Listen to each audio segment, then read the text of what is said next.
খুলতেছি, প্রচুর সময় নিচ্ছে।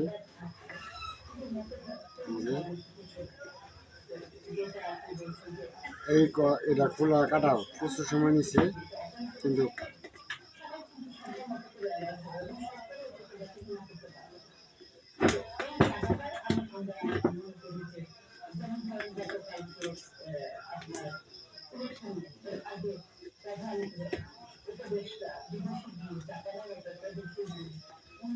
আমার বাঁকানো নিঃশ্বাস।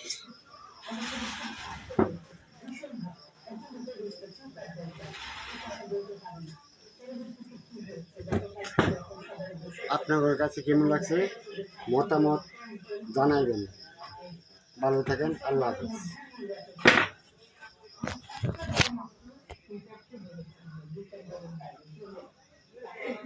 এটা কয়েল বান্ধ হয়েছে, এটা শেষ।